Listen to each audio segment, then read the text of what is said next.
এই তো আজকে জানাজা পড়ে কবরে নেমে আসলাম। আমার ভাই জানেরা, হে নবী পাকের উম্মত উম্মতিরা, হে নবী দেবানারা, আমার দয়ার নবী রাসূলুল্লাহ সাল্লাল্লাহু আলাইহি ওয়াসাল্লাম আজ থেকে ১৫০০ বছর আগে আল্লাহ রাসূল সাহাবাদেরকে বলেছিলেন, হে আমার সাহাবারা, আমি রাসূলুল্লাহ তোমাদেরকে জানিয়ে দিলাম, না না না, তোমরা যখন ইন্তেকাল করবে, ইন্তেকালের পরে তোমাদের লাশটাকে গোসল দেওয়া হবে। ওই লাশটাকে গোসল দেওয়ার পরে কাপন পরিয়ে দেওয়া হবে। কাপন পরিয়ে দিয়ে ওই লাশটাকে খাটিয়ায় তুলে এমন করে কবরে নিয়ে যাওয়া হবে।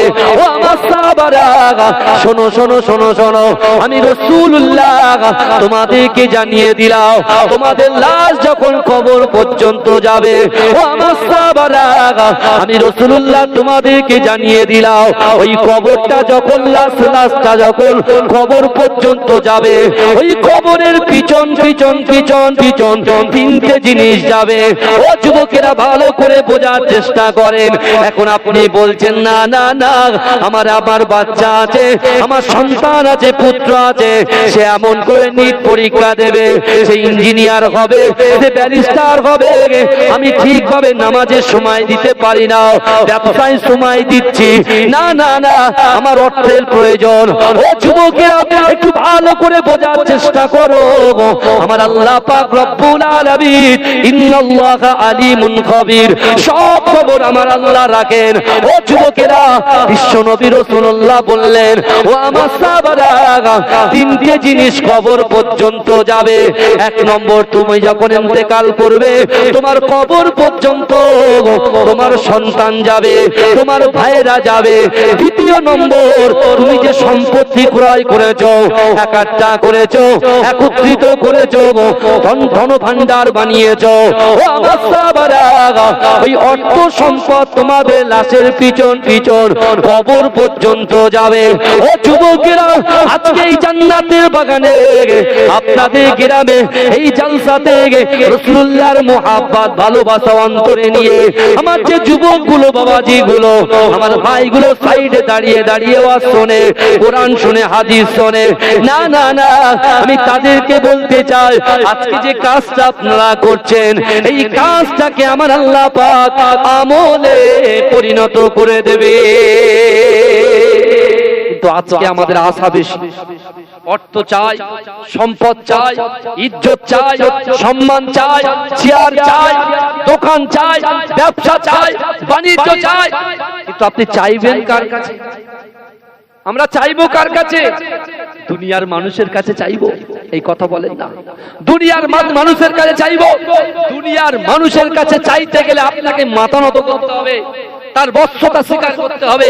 কিন্তু আল্লাহর কোরআন বলছে, বান্দা, ইয়া আইয়ুহাল্লাযীনা আমানুত্তাকুল্লাহ ওয়া কুনু মা'আস সাদিকিন। আল্লাহর কোরআন বলছে, বান্দা, ইয়া আইয়ুহাল্লাযীনা আমানু, হে আমার বিশ্বাসী ঈমানদার বান্দারা, ওয়াত্তাকুল্লাহ, আমি আল্লাহ, আমাকে ভয় করো। অর্থাৎ জিন্দেগি জীবনে আজকে আমাদের যা চাওয়া আছে, আশা আছে, আকাঙ্ক্ষা আছে, ইচ্ছা আছে, সব কথা কাকে বলতে হবে? আল্লাহকে বলতে হবে। আল্লাহ বলছেন, বান্দা, তুমি কি জানো আমি আল্লাহ তোমাকে কতটা ভালোবাসি? আজকে আমরা মিনি মার্কেটে ঘুরছি, দেখেন এখান থেকে 10 ডবল লোক ওই মেলাতে ঘুরছে, কিন্তু আমার কিছু বলার নেই। বলে বলে বলে বলে ফেডা, বুঝলেন? আমরা সব বুঝি, কোনটা খারাপ, কোনটা ঠিক, কোনটা ভুল, সব জানি, কিন্তু হেদায়েত দেনেওয়ালার মালিক হচ্ছেন আল্লাহ। আমি ওই সকল ভাইদেরকে বলছি, আপনারা নিয়ত করেন, নিয়ত করে এই জান্নাতের বাগানে আসেন। কারণ রাসূলুল্লাহর অনেক সাহাবারা ছিলেন যারা দিন আনে দিন খায়, নুন আনতে পান্তা ফুরায়, তারপরেও তারা আল্লাহকে ভয় করেছিল, রাসূলকে মহব্বত করেছিল। নামাজের পড়িতে নিজের অন্তরের কথা, মনের কথা, ইচ্ছার কথা, আকাঙ্ক্ষার কথা, উদ্দেশ্যের কথা আল্লাহর কাছে মাথা নত করেছিল, আল্লাহর কাছে সিজদা দিয়েছিল। আল্লাহ তাদের অসম্ভবকে সম্ভব করে দিয়েছিল। জোরে বলবেন না। আমাদেরও অনেক অসম্ভব জিনিস আছে যেটা আমাদের দ্বারা অসম্ভব, কোনোদিন সম্ভব নয়। ওই অসম্ভবকে আল্লাহ সম্ভব করবে কিসের মাধ্যমে? কিসের মাধ্যমে? আল্লাহর ভয়, রাসূলুল্লাহর মহব্বত আর নামাজের পাঠির মাধ্যমে। আমার ভাইজানেরা, হে নবী পাকের উম্মত উম্মতিরা, হে নবী দেবানারা, আমার আল্লাহ পাক রব্বুল আলামিন বান্দাকে কত মহব্বত করে, বান্দাকে কত ভালোবাসে। হে যুবকেরা, আল্লাহ পাক রব্বুল আলামিন বান্দাকে বলছে, ও বান্দা শোনো শোনো, তোমার বাড়িতে একটা 1.5 বছরের বাচ্চা আছে। ওই 1.5 বছরের বাচ্চাটা সবেমাত্র হামাগুড়ি দিতে শিখেছে, কিন্তু না না না, তোমার ঘরে সামনে উঠানের উপরে ওই 1.5 বছরের বাচ্চাটা হামাগুড়ি দিচ্ছে, কিন্তু না না না, তোমার ওই উঠানের সামনে বড় একটা পুকুর আছে, কিন্তু আপনি মা হিসাবে, বাপ হিসাবে ওই সন্তানের দিকে কিন্তু তাকিয়ে থাকেন। আপনার নজরটা আপনার সন্তানের দিক থেকে অন্য দিকে যায় না। কেন যায় না? আপনার সন্তান বোঝে না, জানে না, সবেমাত্র সে হামাগুড়ি দিতে শিখেছে। আপনার নজরটা যদি অন্য দিকে চলে যায়, আপনার সন্তানটা পুকুরে পড়ে যেতে পারে, তার শরীরের ক্ষতি হতে পারে, এমনকি ইন্তেকাল হয়ে যেতে পারে। ও যুবকেরা, আমার আল্লাহ পাক রব্বুল আলামিন আমাদেরকে দুটো করে হাত দিয়েছে, পা দিয়েছে, জবান দিয়েছে, ইজ্জত দিয়েছে, সম্মান দিয়েছে। হে যুবকেরা, আল্লাহর কোরআন বলছে, বান্দা না না না, আমি আল্লাহ তোমাকে কত মহব্বত করি, আমি আল্লাহ তোমাদেরকে কত ভালোবাসি। ও আমার বান্দারে, আমি আল্লাহ কোরআন পাকের মধ্যে জানিয়ে দিলাম, ফাইনামা তুআল্লু ফাসাম্মা ওয়াজহুল্লাহ। আমার আল্লাহ বলে, বান্দা তোমরা যখন ডান দিকে তাকাও, ওই ডান দিকে আমি আল্লাহ আছি। তোমরা যখন বাঁ দিকে তাকাও, ওই বাঁ দিকে আমি আল্লাহ আছি। ও বান্দা, তোমরা যখন সামনে তাকাও, সামনেও আমি আল্লাহ আছি। ও বান্দা, তোমরা যখন পিছনে তাকাও, পিছনেও আমি আল্লাহ আছি। জোরে বলুন না সুবহানাল্লাহ। জোরে বলা যাবে না। নারে তাকবীর, নারে তাকবীর। ভালো করে বোঝার চেষ্টা করেন। আজকে আমি আপনি আমরা যখনই আমাদের শরীরে রোগ ঢোকে, যখনই আমরা কোনো ভয় পাই, তখনই আমরা আল্লাহ আল্লাহ বলে চিৎকার করি। আর যখন রোগ নিরাময় হয়ে যায়, রোগ যখন চলে যায়, এবং তৎসহ বিশেষ করে যে ব্যবসার জন্য আল্লাহর কাছে বারবার আপনি আল্লাহর কাছে দুহাত তুলে বলেছেন, আল্লাহ ব্যবসায় বরকত দিন, ব্যবসায় বরকত দিন। আল্লাহ যেই ব্যবসা বরকত দিয়ে আর একটা ব্যবসা পুনরায় খুলিয়ে দেয়, তখন আমরা আল্লাহকে ভুলে যাই, আল্লাহকে ভুলে যাই। কিন্তু আমার ভাইরা, আজকে আমাদের অনেক পরীক্ষা চলছে, প্রথম থেকেই বলছি, বহু পরীক্ষা চলছে। আপনি দেখতে পাচ্ছেন না, গণতান্ত্রিক দেশ ভারতবর্ষ, আজকে রাতারাতি দেখেন, আমার উদ্দেশ্য কোন পার্টিকে ছোট করা নয়। ভারত হচ্ছে গণতান্ত্রিক দেশ, বুঝতে পারছেন না? আপনি যাকে ইচ্ছা ভোট দেন, কোনো আপত্তি নেই, এটা আপনার ব্যক্তিগত ব্যাপার। কিন্তু বারবার যখনই আমরা লক্ষ্য করি, বারবার একটা কওমকে কোন ঠাসা করার জন্য, সেই প্রথম থেকে আজ পর্যন্ত কোন ঠাসা করার জন্য, আপনি দেখুন রাতারাতি বিল পাস করে দিল। কি বিল? যা আমাদের বাপ দাদা 14 গোষ্ঠী যারা অক্লান্ত পরিশ্রম করে ব্যবসা করে, ভোরবেলা উঠে হরিবাড়ি বস্ত্র বাজারে গিয়ে অক্লান্ত পরিশ্রম করে ব্যবসা বাণিজ্য করে, সারাদিন মাঠে খেটে ব্যবসা বাণিজ্য করে নিজের কামকে জড়িয়ে তিল তিল করে অর্থ জমিয়ে আজকে ফি সাবিলিল্লাহ তাওয়াক্কালতু আলাল্লাহ, আল্লাহর রাস্তায় যারা দান করেছে, আজকে কোন আমাদের বাপ দাদা 14 পুরুষরা তারা কি করেছে? কোন টাকা মাদ্রাসায় দান করেছে, মসজিদে দান করেছে, কবরস্থানে দান করেছে, আমার ভাইজানেরা কোন বড় বড় প্রতিষ্ঠানে দান করেছে। আর আজকে বর্তমান আমাদের বিশেষ করে আমাদের প্রধানমন্ত্রী, যাকে আমরা খুব রেসপেক্ট করি, সম্মান করি, কারণ তার চেয়ারের তো দাম আছে না নাই, কথা বলেন। ভারতের প্রধানমন্ত্রী মানে কি, তার একটা রেসপেক্ট সম্মান আছে, আমরা তো অবশ্যই সম্মান দিই। এই শোনেন না, ছেলে যখন বদমাইশি করে বাপ বকে কি বকে না? আর বাপ যখন উল্টো পাল্টা ঘোরে তখন ছেলে কিন্তু বাপকে কি বলে যে আপনি একটু শোধরান, আপনি তোমার পিতা। বুঝতে পারছেন না? ঠিক তদ্রুপ ভাবে আমরা আমাদের প্রধানমন্ত্রীকে স্যালুট করি, সম্মান করি, তার চেয়ারকে মর্যাদা দিই, কিন্তু এইভাবে রাতারাতি হঠাৎ করে আপনি বিল পাস করিয়ে নিচ্ছেন মুসলমানদের কবরস্থান, মুসলমানদের মাদ্রাসা, মুসলমানদের ঈদগাহ মসজিদকে তিল তিল করে আজকে আপনি নিজের মতো করে সাইড করছেন। এটা তো ঠিক হচ্ছে না, এটা তো ঠিক হচ্ছে না। কারণ এটা তো আমাদের নিজেদের অস্তিত্ব লড়াই। আমরা যখনই ওয়াকফ বিল সম্পর্কে আমরা কোন জায়গায় বক্তব্য দিতে যাই, আমরা জেলায় যাই, রাজ্যে যাই, পাড়ায় যাই, মক্তবে যাই, যেখানেই যাই না কেন অনেকে বলছে আমরা নাকি লড়াই করার জন্য যাচ্ছি। কে লড়াই করছে? আমরা ভারতবর্ষের জমিনে হিন্দু মুসলমান ভাই ভাই হিসেবে বসবাস করি। আর আমার রাসূল নিজে বলেছেন, আমাদের প্রফেট বলেছেন, দেশকে ভালোবাসা ঈমানের অঙ্গ। জোরে বলবেন না সুবহানাল্লাহ? কিন্তু আমরা এই যে ওয়াকফ আন্দোলনটা কোন হিন্দু ভাইয়ের বিরুদ্ধে নয়, কোন মুসলমান ভাইয়ের বিরুদ্ধে নয়, শিখ ভাইয়ের বিরুদ্ধে নয়, খ্রিস্টান ভাইয়ের বিরুদ্ধে নয়। এই লড়াই হচ্ছে সংবিধান বাঁচানোর লড়াই।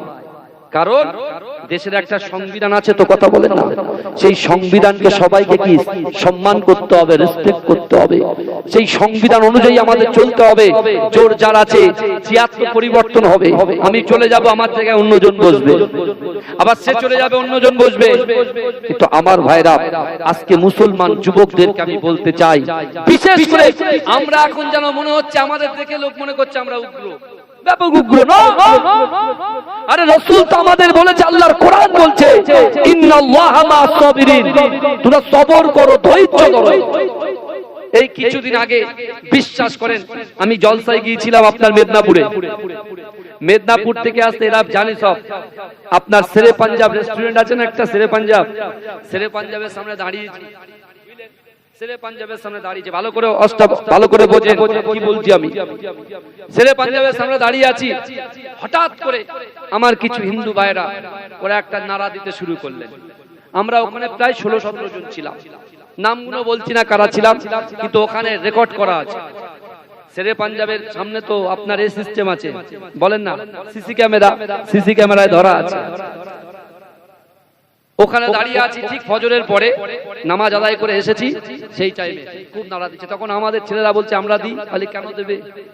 কারণ আমার হিন্দু ভাইরা তাদের তো একটা নারা আছে, ওরা কি বলে? জয় শ্রীরাম বলে, ভালো করে বুঝবেন। আর আমরা কি বলি? নারায়ে তাকবীর বলি। ঠিক আছে? এখন যে আন্দোলনটা বর্তমানে চলছে ওয়াকফ আন্দোলন, তাই না? এই ওয়াকফ আন্দোলন করতে যে আমার হিন্দু ভাইরা তাদের ধ্বনি তারা দিতেই পারে, তাতে তো আমাদের মাথা গরম করার কোনো প্রয়োজন নেই। কেন মাথা গরম করব? তাদের ধর্ম তারা পালন করছে, আর আমরা যখন এখানে তাকবীর দেব, আমরা যখন এখানে জলসা করব, আমাদের ধর্ম আমরা করছি। তাহলে উভয় যদি আমরা ঠান্ডা থেকে একটু বোঝার চেষ্টা করি, আমরা মনে মনে ভাবছি যে না এটা আমাদের দেখে বলছে, না এটা ভুল। ওরা তাদের নারা দেবে, আমরা আমাদের নারা দেব। এবং আমরা যেমন আন্দোলন করছে যুবকেরা, ভালো করে বোঝার চেষ্টা করো, যেমন আমরা পড়াই গঞ্জে রাজ্যে যখন আন্দোলন করছি, আর আজকে আমাদের নামাজের পার্টিতেও আল্লাহর কাছে দোয়া চাইতে হবে, আল্লাহকে বলতে হবে এই পুরো পৃথিবীটাকে আল্লাহ পাক কুন ফায়াকুনের মাধ্যমে সৃষ্টি করেছে। এই যুবকেরা বিশ্বাস করে এই কুন ফায়াকুনের মাধ্যমে আল্লাহ যদি সৃষ্টি করে, আজকে আমাদের চাওয়া পাওয়া, আমাদের আশা আকাঙ্ক্ষা উদ্দেশ্য নিয়ে যা কিছু আছে সবকিছু আল্লাহর কাছে বলতে হবে। আর আল্লাহ দেখবে বান্দা কতটা আমি আল্লাহকে ভয় করে, কতটা আমার রাসূলুল্লাহকে মহব্বত করে, আর কতটা সে আমার হুকুম পালন করে। কারণ আল্লাহর কোরআন বলছে ফাযকুরুনি আযকুরকুম, বান্দা তোমরা আমাকে স্মরণ করো, আমি আল্লাহ তোমাদেরকে স্মরণ করব। আর আল্লাহ পাক রব্বুল আলামিন এটাই বোঝাতে চাইছে যে মহেশপুর যুবকেরা, নারীরা, পুরুষেরা, তোমরা যদি আমি আল্লাহর কথা শোনো, আমি আল্লাহ তোমাদের কথা শুনবো। জোরে বলা যাবে না? আল্লাহ বলছে তোমরা আমার কথা শোনো, আমি আল্লাহ তোমাদের কথা শুনবো। আল্লাহর কথা কি শুনবো আমরা? নামাজ আমাদের জন্য ফরজ, আল্লাহর হুকুম। এই শুনছেন? রোজা আমাদের জন্য ফরজ, আল্লাহর হুকুম। পর্দা আমাদের জন্য ফরজ, কার হুকুম? আল্লাহর হুকুম। তাহলে এখন বর্তমান সময়ে যখন কোরআন হাদিস ইজমা কিয়াসের কথা আলোচনা হচ্ছে, তাহলে আমাদের দিলটা কেন নরম হয় না? এত টাকা খরচা করে জলসা দিয়েছেন, কিন্তু জলসা শোনার বেলায় তো কেউ থাকে না, তখন আপনি কোথায় যাবেন? তাই আল্লাহ পাক কোরআনে বলছে, বান্দা ওয়াসারিউ ইলা মাগফিরাতিম মির রাব্বিকুম ওয়া জান্নাতিন আরদুহাস সামাওয়াতু ওয়াল আরদু উইদ্দাত লিল মুত্তাকিন। আল্লাহ বলছে, বান্দা শোনো, তোমরা যারা ব্যবসায় লিপ্ত আছো, তোমরা যারা পরিবারের সঙ্গে লিপ্ত আছো, তোমরা যখন বন্ধু বান্ধবের সঙ্গে লিপ্ত আছো, তোমরা যখন অর্থ সম্পদের পিছনে ছুটছো, ও বান্দা শোনো, তোমাদেরকে আমি আল্লাহ হায়াত দিয়েছি, কিন্তু দিন যত এগিয়ে যায় হায়াত তখন তোমাদের কমে যায়। অর্থাৎ মৃত্যু নামক ফেরেশতা যখন ইজা আজালুহুম লা ইস্তাখিরুনা সাআতাও ওয়া লা ইস্তাকদিমুন, মৃত্যু যখন আসবে এক সেকেন্ড লেট করা হবে না, দেরি করা হবে না। অর্থাৎ মৃত্যু যখন তোমাদের সামনে চলে আসবে, তখন তুমি কবরে কি নিয়ে যাবে? ব্যবসা বাণিজ্য নিয়ে যাবে, বিজনেস নিয়ে যাবে, বিল্ডিং বালাখানা নিয়ে যাবে? এই তো আজকে জানাজা পড়ে কবরে নেমে আসলাম। আমার ভাই জানেরা, হে নবী পাকের উম্মত উম্মতিরা, হে নবী দেবানারা, আমার দয়ার নবী রাসূলুল্লাহ সাল্লাল্লাহু আলাইহি ওয়াসাল্লাম আজ থেকে ১৫০০ বছর আগে আল্লাহ রাসূল সাহাবাদেরকে বলেছিলেন, হে আমার সাহাবারা, আমি রাসূলুল্লাহ তোমাদেরকে জানিয়ে দিলাম, না না না, তোমরা যখন ইন্তেকাল করবে, ইন্তেকালের পরে তোমাদের লাশটাকে গোসল দেওয়া হবে, ওই লাশটাকে গোসল দেওয়ার পরে কাফন পরিয়ে দেওয়া হবে, কাফন পরিয়ে দিয়ে ওই লাশটাকে খাটিয়ায় তুলে এমন করে কবরে নিয়ে যাওয়া হবে। ও আমার সাহাবারা, শোনো শোনো শোনো শোনো, আমি রাসূলুল্লাহ তোমাদেরকে জানিয়ে দিলাম, তোমাদের লাশ যখন কবর পর্যন্ত যাবে, ও আমার সাহাবারা, আমি রাসূলুল্লাহ তোমাদেরকে জানিয়ে দিলাম, ওই কবরটা যখন লাশটা যখন কবর পর্যন্ত যাবে, ওই কবরের পিছন পিছন পিছন পিছন তিনটে জিনিস যাবে। ও যুবকেরা, ভালো করে বোঝার চেষ্টা করেন। এখন আপনি বলছেন, না না না, আমার বাচ্চা আছে, আমার সন্তান আছে, পুত্র আছে, সে এমন করে নিট পরীক্ষা দেবে, সে ইঞ্জিনিয়ার হবে, সে ব্যারিস্টার হবে, আমি ঠিকভাবে নামাজের সময় দিতে পারি না, ব্যবসায় সময় দিচ্ছি, না না না, আমার অর্থের প্রয়োজন। ও যুবকেরা, একটু ভালো করে বোঝার চেষ্টা করো। আমার আল্লাহ পাক রব্বুল আলামিন, ইন্নাল্লাহা আলিমুন খবীর, সব খবর আমার আল্লাহ রাখেন। ও যুবকেরা, বিশ্ব নবী রাসূলুল্লাহ বললেন, ও আমার সাহাবারা, তিনটে জিনিস কবর পর্যন্ত যাবে। এক নম্বর, তুমি যখন ইন্তেকাল করবে, তোমার কবর পর্যন্ত তোমার সন্তান যাবে, তোমার ভাইয়েরা যাবে। দ্বিতীয় নম্বর, তুমি যে সম্পত্তি ক্রয় করেছো, একাট্টা করেছো, একত্রিত করেছো, ধন ভান্ডার বানিয়েছো, ও আমার সাহাবারা, ওই অর্থ সম্পদ তোমাদের লাশের পিছন পিছন কবর পর্যন্ত যাবে। ও যুবকেরা, আজকে এই জান্নাতের বাগানে, আপনাদের গ্রামে এই জালসাতে রাসূলুল্লাহর মুহাব্বত ভালোবাসা অন্তরে নিয়ে আমার যে যুবকগুলো, বাবাজিগুলো, আমার ভাইগুলো সাইডে দাঁড়িয়ে দাঁড়িয়ে ওয়াজ শোনে, কোরআন শুনে, হাদিস শোনে, না না না, আমি তাদেরকে বলতে চাই, আজকে যে কাজটা আপনারা করছেন, এই কাজটাকে আমার আল্লাহ পাক আমলে পরিণত করে দেবে। জোরে বলেন না সুবহানাল্লাহ।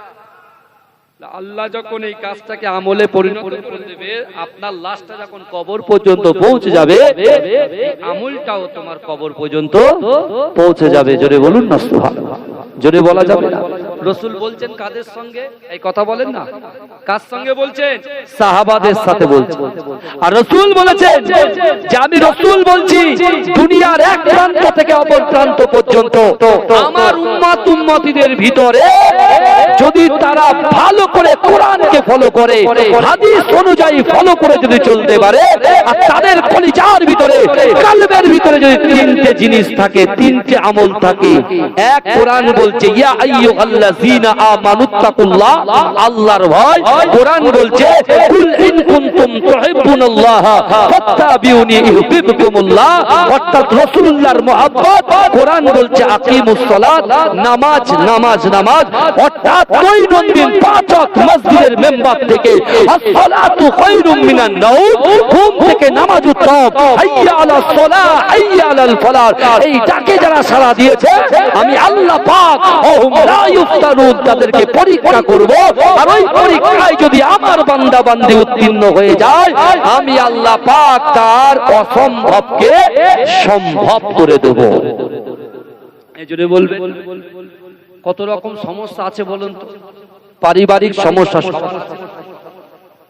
অর্থনৈতিক সমস্যা আছে না নাই? শারীরিক সমস্যা আছে না নাই? সাংসারিক সমস্যা আছে না নাই? সবকিছু আছে। তা এই সকল সমস্যাগুলো আমরা সমাধান করবেন না? আপনি চিন্তা করবেন না? কথা বলেন।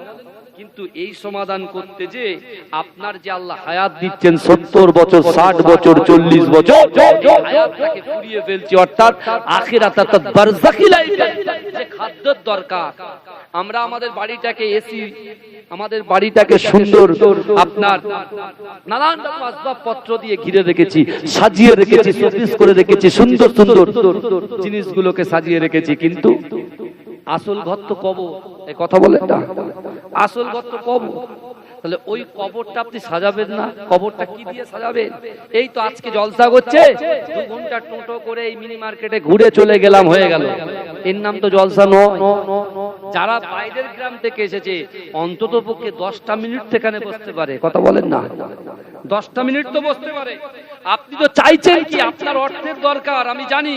এখানে আমরা যারা আছি, যারা আছেন, সকলের কিন্তু অর্থের প্রয়োজন, সকলের কিন্তু সবকিছুর প্রয়োজন। আর সেই প্রয়োজন মেটানোর মালিক কে? এ কথা বলে আল্লাহ। আল্লাহর কোরআন এবং হাদিসের কথা এখানে আলোচনা হচ্ছে, কিন্তু আমাদের মন বসছে না। আমাদের মন টেনে নিচ্ছে কোথায়? শয়তানের ডরায় আমাদের মনটাকে টেনে নিয়ে যাচ্ছে।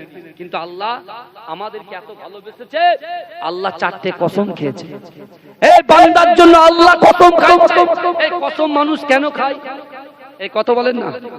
বিশ্বাসটাকে এস্টাবলিশ করার জন্য কসম খায়। বুঝতে পারছেন না?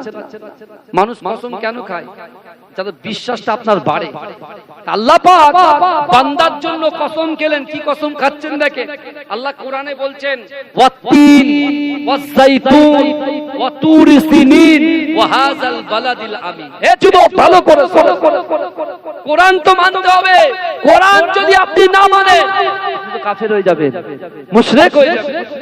কিন্তু আল্লাহ তার বান্দাকে এতটাই ভালোবাসে, এতটাই মহব্বত করে। এ যুবক, বিশ্বাস করো, তোমার অন্তরের ভিতরে, তোমার কলিজার ভিতরে, তোমার কলবের ভিতরে কিঞ্চিত পরিমাণে অহংকার, অহমিকা, বিদ্বেষ আর ছোট মানসিকতা যদি থাকে, বিশ্বাস করো তোমার একটা ইবাদত কিন্তু আল্লাহর দরবারে পৌঁছাবে। আমরা মনে করছি নামাজ পড়েছি, রোজা রেখেছি, হজ করেছি, যাকাত দিয়েছি, ফিতরা দিয়েছি, কপালে কালো দাগ হয়ে গেছে নামাজ পড়ে পড়ে। আমি ঠিক বেরিয়ে যাব। কোথায় বেরিয়ে যাবে? না, আখিরাতে বেরিয়ে যাব। কি করে বেরোবে তুমি? বলে কেন? আমি নামাজ পড়েছি, তো রোজা রেখেছি, হজ করেছি, যাকাত দিয়েছি, লক্ষ লক্ষ টাকা আমি দান করে দিয়েছি, আমি আমার ইবাদতের পাওয়ারে যাব। আল্লাহ বলছে তাই নাকি? তুই তোর ইবাদতের পাওয়ারে যাবি? হ্যাঁ হ্যাঁ। আজকে এখানে বসে এই নিয়ত করতে হবে, আল্লাহর করুণা অর্জন করতে হবে। আল্লাহর করুণা ছাড়া আমরা কেউ জান্নাতে যেতে পারবো না। ভালো করে বোঝে। বনি ইসরাইলের জামানায় আল্লাহ পাক এক যুবককে জিজ্ঞাসা করছে, তুমি বলো, তুমি আমার করুণায় জান্নাতে যেতে চাও না তুমি তোমার আমলে জান্নাতে যেতে চাও? বলো তাড়াতাড়ি। আল্লাহ কত দয়ালু দেখো। আল্লাহ অপশন আমাদেরকে দিচ্ছে, আমাদেরকে অপশন দিচ্ছেন। আল্লাহ বান্দাকে অপশন দিচ্ছেন। ভালো করে যে বান্দাকে আল্লাহ কত সুন্দরভাবে তৈরি করেছেন। আল্লাহ সূরা 3-এ বলছেন অতীন। আল্লাহ পাক ডুমুরের শপথ খেলেন, বুঝলেন? আল্লাহ পাক ডুমুরের কসম খেলেন, ওয়াজ-যাইতুন, যাইতুন তেলের কসম খেলেন, ওয়া তুরি সিনিন, সিনাই পর্বতের কসম খেলেন, তুর পাহাড়, যেখানে মুসা আলাইহিস সালাতু ওয়াস সালাম আল্লাহর সঙ্গে কথা বলতেন। এই বুঝতে পারছেন না? ওয়াহাযাল বালাদিল আমিন, নিরাপদ শহরের কসম খেলেন মক্কা নগরী। তারপর আল্লাহ বলছেন লাকাদ খালাকনাল ইনসানা ফি আহসানি তাকবীর, অবশ্যই অবশ্যই আমি মানুষকে সৃষ্টি করেছি সুন্দর গঠন দিয়ে, রূপ দিয়ে। জোরে বলুন, আল্লাহ আমাদের সুন্দর রূপ দিয়ে, গঠন দিয়ে সৃষ্টি করেছে, আর সেই আল্লাহর বান্দা হয়ে আমরা নাফরমানি করছি। ভালো করে বোঝেন আমার সোনার ভাইরা, একটা জিনিস বোঝার চেষ্টা করেন। আল্লাহ বলছে বান্দা তুমি বলো তুমি আমার করুণায় জান্নাতে যাবে না তুমি তোমার আমলে জান্নাতে যাবে? ও তখন বলছে আল্লাহ আমি আমার আমলে জান্নাতে যাব। আল্লাহ বলে তাই? আল্লাহ ফেরেশতাকে বলছে ও ফেরেশতা যাও, একে একটু জাহান্নামের ভিতরে ঢোকাতে হবে না, জাহান্নামের গেটের পাশ দিয়ে ঘুরিয়ে দিও। এই শুনছেন তো আপনারা? জাহান্নামের গেটের পাশ দিয়ে ঘুরিয়ে নিয়ে এসো। জাহান্নামের গেটের পাশ দিয়ে এক চক্কর মেরে এসে এত পানি পিপাসা লেগে গেছে, ও তখন বলছে আল্লাহ আমার একটু পানির প্রয়োজন, আমার একটু পানি পান করা। আর আল্লাহর হুকুম, সামনে দিয়ে একজন পানি নিয়ে যাচ্ছে, তাকে ডেকেছে ভাই আমাকে একটু পানি দিয়ে যাও। বলে এক গ্লাস পানি দেব, কিন্তু 500 বছরের ইবাদত দিতে হবে, তারপরে পানি পাবেন, তার আগে পাবেন না। ও বলছে ঠিক আছে আমি তাতে রাজি, আগে পিপাসাটা তো মেটাই। পানির অপর নাম কি? জীবন। পানির অপর নাম জীবন। পিপাসাটা তো মেটাই, তৃষ্ণাটা তো মেটাই। ও 500 বছরের ইবাদত দিয়ে দিয়েছে, দিয়ে পানি ঢক ঢক করে খেয়ে নিয়েছে, ব্যাস সব শেষ। আল্লাহ বলে তুই কি করে যাবি? তোর কাছে তার কিছু নেই, কি করে যাবে? সাথে সাথে সিজদায় আল্লাহ আপনি আমাকে ক্ষমা করে দিন। আল্লাহ বলছে ওই জন্য তো কোরআনে আয়াত নাযিল করেছি উদউনি আস্তাজিব লাকুম, বান্দা তোরা আমার কাছে চা। ওই জন্য তো বান্দা তুমি গুনাহ করে বাড়ির মাথায় গিয়ে এক কোণায় গিয়ে মাথায় হাত দিয়ে বসে থাকবে, আমার সব শেষ হয়ে গেল। ওই জন্য তো বলেছি লা তাকনাতু মির রাহমাতিল্লাহ, বান্দা আমার রহমত থেকে তোরা নিরাশ হয়ে যাস না। ওই জন্য তো বলেছি আমার বান্দা পাহাড় পরিমাণে গুনাহ করবে, নাফরমানি করবে, জিনা করবে, অহংকার করবে, অহমিকা করবে, আমার বান্দা খারাপ কাজের ভিতরে লিপ্ত হবে, তারপরেও আমি আল্লাহ কোরআনে বলেছি ইয়া আইয়ুহাল্লাযীনা আমানু তুবু ইলাল্লাহি তাওবাতান নাসুহা, ও বান্দা তোমরা যদি তওবার মতো তওবা করতে পারো, আমি আল্লাহ তোমার জিন্দেগি জীবনে সগীরা কবিরা ছোট বড় যত গুনাহ আছে আমি আল্লাহ ক্ষমা করে দেব। জোরে বলেন, জোরে বলবেন। তাহলে এক গ্লাস পানি খেয়ে আখিরাতে এক গ্লাস পানি খেয়ে সব আমল যদি শেষ হয়ে যায়, কত পানি ফ্রিতে খাচ্ছি বলেন তো? তা আল্লাহর নিয়ামতের হক আদায় করবেন না? এই চোখটা যদি আল্লাহ অন্ধ করত, জবানটা যদি বোবা করত, পাটা যদি ঘোড়া করত, এই কথা বলেন আমাদের কোনো দাম থাকতো? কথা বলেন। আল্লাহ আপনাকে সুন্দর গঠন দিয়ে, ওই জন্য বলছেন লাকাদ খালাকনাল ইনসানা ফি আহসানি তাকবীর, আমি আল্লাহ অবশ্যই অবশ্যই মানুষ জাতিকে অপরূপ সুন্দরী গঠন দিয়ে আমি আল্লাহ পাঠিয়েছি। জোরে বলুন না সুবহানাল্লাহ, জোরে বলবেন না। সেই আল্লাহ বলছে বান্দা তোমরা যা চাওয়ার আছে আমি আল্লাহর কাছে চাও। কোন যুবক যদি মনে করে যে আমি 700 টাকা ইনকাম করি, আমি 500 টাকা ইনকাম করি, আমি ঠিকঠাক ভাবে রাখতে পারছি না, তাহলে আমি বলবো আপনার চলাচলের গলাত আছে, চলাচল ঠিক হচ্ছে না, যার কারণে আপনার রুজিতে বরকত হচ্ছে না। তাহলে আপনার যদি রুজিতে বরকত চান, তাহলে আপনার মনটা ঠিক করতে হবে, চলাফেরা ওঠা বসাগুলোকে ঠিক করতে হবে। রাসূলুল্লাহ বলছেন কবরে যেতে হবে, সাহাবাদেরকে বলবে কবরে যখন যাবেন আপনার লাশ যখন আপনার কবরের সামনে দাঁড়িয়ে যাবে, তিনটে জিনিস যাবে। প্রথমে কি বললাম মনে আছে? 1 নাম্বার বললাম আপনার সন্তান যাবে, সে সন্তানের জন্য সারাদিন স্কুলে গিয়ে বসে আছেন, পাশে মসজিদ আজান হচ্ছে, সন্তান স্কুলে নেওয়ার জন্য